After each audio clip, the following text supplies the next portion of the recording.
Student एग्रीनैक के platform में आपका स्वागत है। दोस्तों आपको बता दें कि आज चौथा क्लास है, यानी फोर्थ क्लास है। फर्स्ट क्लास में सोशियोलॉजी के बारे में जाने थे, उसके बाद रूरल सोशियोलॉजी के बारे में जाने थे, उसके बाद स्कोप जाने थे, उसके बाद उसके इंपॉर्टेंट सिग्निफिकेंट जाने थे, उसके बाद different between rural sociology and extension जाने थे। आज जानेंगे आप बीएससी एजी का जो सिलेबस है उसमें एक टर्म है सोशल इकोलॉजी। सो दोस्तों उसी के बारे में जानेंगे। सोशो इकोलॉजी है क्या, इकोलॉजी क्या है, सोशो इकोलॉजी क्या है, उसका ऑब्जेक्टिव क्या है। आइए दोस्तों वीडियो को लेट किए बिना आगे बढ़ते हैं।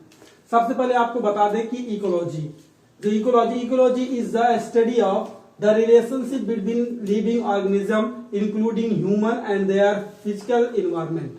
दोस्तों आपको बता दें कि इकोलॉजी वह है जो सही मतलब कि सभी जीवित जितने भी जीवित जीव हैं और उनके साथ साथ जो भौतिक इन्वायरमेंट है, भौतिक इन्वायरमेंट मीन्स आपको बता दें कि जो ग्रामीण समाज में जो रहन सहन है, उनके रहने का व्यवस्था, उनके छात्रों के स्कूल की व्यवस्था, उनके कार्यालय की व्यवस्था, उनके प्लेस कहाँ पे वो रह रहे हैं उस जगह की बात, ये फिजिकल एनवायरनमेंट की बात आती है। तो इकोलॉजी क्या कहता है? इकोलॉजी कहता है कि मनुष्य के सहित सभी मनुष्य के साथ साथ जीवित जीव और उनके भौतिक जो वातावरण है उनके बीच में जो रिलेशनशिप होता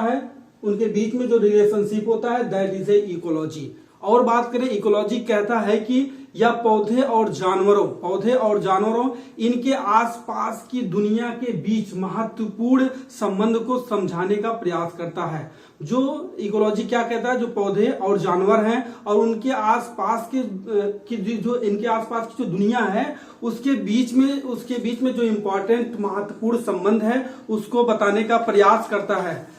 दोस्तों आगे बात करें आपका रूरल इकोलॉजी की बात करें तो रूरल इकोलॉजी की बात करें कि द टर्म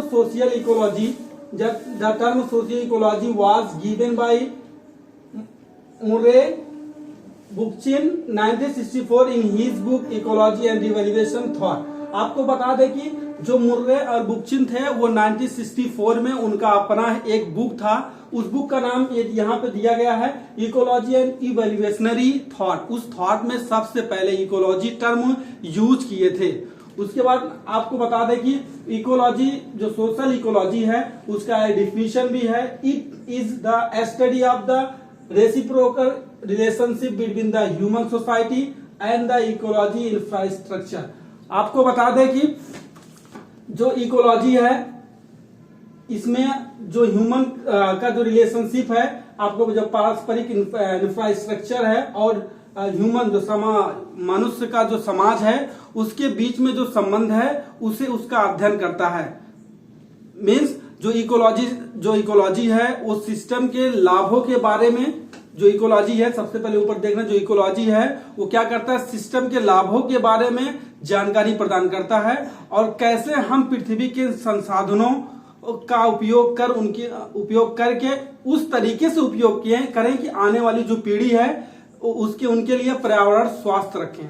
और सोशल इकोलॉजी क्या कहता है? सोशल इकोलॉजी कहता है कि जो रेसिप्रोकल रिलेशनशिप है जो human society and ecology infrastructure की बात करें तो इसे ग्रीन इकोलॉजी भी कहते हैं। मीन्स जो ग्राम समाज में जो एक पारस्परिक संबंध है, एक दूसरे के लिए जो पारस्परिक संबंध है उसको मेंटेन करना और उसी के जो रिलेशनशिप है इकोलॉजी इंफ्रास्ट्रक्चर एंड मनुष्य के समाज दोनों के बीच का जो पारस्परिक संबंध है उसे इकोलॉजी कहते हैं। उसके बाद ऑब्जेक्ट की बात करें, ऑब्जेक्ट ऑफ सोशल इकोलॉजी सबसे पहले आपका है conservation of biodiversity. Conservation of biodiversity की बात करें, सबसे पहले बायोडाइवर्सिटी की बात करें कि जो समाज है, जो इन्वायरमेंट है, इन्वायरमेंट में विभिन्न प्रकार के जीव जंतु रह रहे हैं जो स्थली से लेकर समुद्र के गहराई तक जीव रहते हैं, उन जीवों का संरक्षण करना। मीन्स एक जीव दूसरे जीव से डिपेंड है, एक जीव दूसरे जीव पे डिपेंड है। आप पिरामिड पढ़े होंगे, नहीं पढ़े होंगे, नेक्स्ट क्लास में बताया जाएगा। उसमें बताया जाता है कैसे छोटे जीव बड़े जीव पे आश्रित होते हैं, जिसमें ओमनीवोरस ये सब चीजें आते हैं। तो बायोडाइवर्सिटी को जितने भी जीव तंत्र हैं उसका कंजर्वेशन करना, उसका संरक्षण करना। कंजर्वेशन की बात करें तो सबसे पहले बात करें तो लगभग 1974 या 1973 में एक चिपको आंदोलन चला था, जिसमें महिलाएं जो थी उसमें पेड़ में चपक गई थी, उसको पकड़ के कि पेड़ मत काटो। तो क्या था कि एक प्रकार का जब वो पेड़ नहीं कटेगा तो उससे क्या होता है, मुझे ऑक्सीजन मिलेगी। ऑक्सीजन मिलने के साथ साथ उसमें जो फूल होते हैं, फूल में जब निषेचन हो जाता है तो मुझे उसके द्वारा फल मिलता है। तो ये सब न कटने की वजह से क्या हो, कहीं न कहीं हम बायोडाइवर्सिटी को संरक्षण किए हैं, कहीं न कहीं बायोडाइवर्सिटी को बचाए हैं। हमें ऑक्सीजन मिल रहा है, हमारा कार्बन डाइऑक्साइड वो ले रहा है CO2। उसके बाद अगली बात करें सस्टेनेबल डेवलपमेंट। सस्टेनेबल डेवलपमेंट क्या होता है कि आपको बता दें कि सस्टेनेबल डेवलपमेंट इस समय सस्टेनेबल डेवलपमेंट गोल करके एक 8 ऑब्जेक्टिव है जो इस समय बहुत ही पॉपुलर है।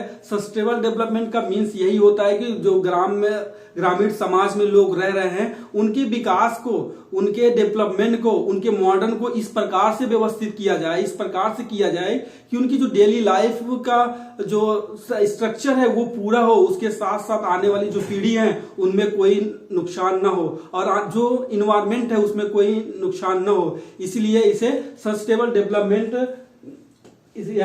इकोलॉजी, सोशल इकोलॉजी का ऑब्जेक्टिव में रखा गया। उसके बाद आगे बात करें reducing the dependence of the society on the ecosystem. जो परिस्थिति तंत्र है उस पे जो समाज है उस पे क्या करता है, डिपेंडिंग मतलब निर्भरता, उस पे निर्भर रहता है। बात करें आपका जो इकोसिस्टम है, इकोसिस्टम पर जो समाज का निर्भरता कम करना है। इकोसिस्टम जो समाज जो है इकोसिस्टम पे पूरा निर्भर रहता है उसे क्या करता है, कम करता है। कौन कम करता है, सोशल इकोलॉजी। अगली बात करें तो नेक्स्ट बात करें creative awareness about the environment.